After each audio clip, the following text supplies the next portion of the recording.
Assalamualaikum warahmatullahi wabarakatuh. Saya di sini Rima Novita dengan nomor NIM 1906030027. Di sini saya dan rekan saya Roy Risnawan sebagai kelompok 4 akan mempresentasikan hasil makalah kami, yakni yang berjudul pendekatan sosiologis. Sebelum ke materi, perlu kita ketahui bahwa pendekatan dalam metodologi studi Islam itu ada berbagai macam. Yang pertama yakni pendekatan antropologi, pendekatan psikologi, pendekatan historis, dan pendekatan sosiologis, dan masih banyak lagi.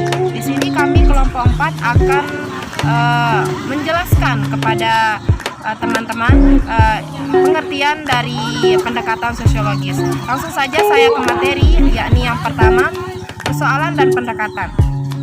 Jika pengikut keagamaan menganggap perasaan sejahtera atau ketenangan di tengah kesengsaraan disebabkan oleh kasih Tuhan, sosiologi justru menggunakan bentuk metode ateisme dalam mengkaji hal yang transenden. Di samping mengajukan pertanyaan, apakah Tuhan itu ada? Sosiolog mendekati perilaku keagamaan dengan pertanyaan seperti berikut ini, antara lain, model keyakinan dan ritual keagamaan apa yang terus bertahan dalam lingkungan kehidupan tertentu dan mengapa? Apakah kaitan antara lingkungan personal dan konteks sosial tertentu dengan keyakinan mengenal Tuhan atau Tuhan-Tuhan? Apakah pengaruh penjelasan keagamaan mengenai pendekatan terhadap upaya-upaya sosial untuk memperbaiki pendekatan itu?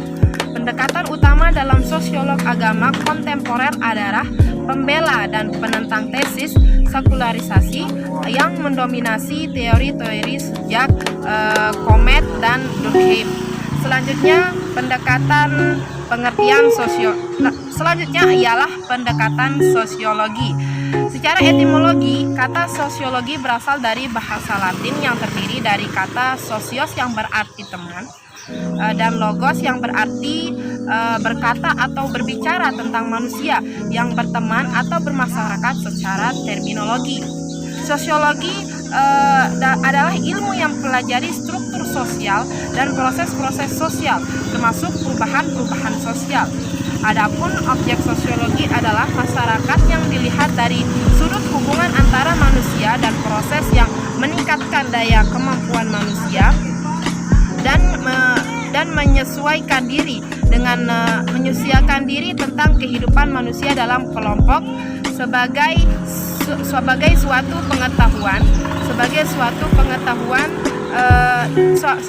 ilmu pengetahuan tentang kehidupan manusia dalam Menurut Beaumont mendefinisikan sosiologi adalah ilmu tentang kehidupan manusia dalam kelompok sebagai suatu ilmu pengetahuan tentang kehidupan bersama yang di dalamnya terkandung unsur-unsur hubungan antara orang perorangan dan kelompok dengan kelompok, dan sifat-sifat dan perubahan yang terdapat dalam dan ide-ide sosial yang tumbuh. Sedangkan studi sosiologi agama menurut Joachim Wolff merumuskan secara luas sebagai suatu studi tentang interrelasi dari agama dan masyarakat serta bentuk-bentuk interaksi yang terjadi antara mereka. Langsung saja kita lanjut ke materi yang ketiga, yakni metode sosiologi agama. Istilah metode secara etimologis berasal dari bahasa Yunani, yaitu meta yang berarti sesudah, dan kata hodos yang berarti jalan. Dengan demikian, metode merupakan langkah-langkah yang diambil menurut urutan tertentu untuk mencapai pengetahuan yang telah dirancang dan dipakai dalam proses memperoleh pengetahuan. Di sini metode terbagi menjadi 8, tapi saya hanya sedikit saja menyebutkannya karena waktu.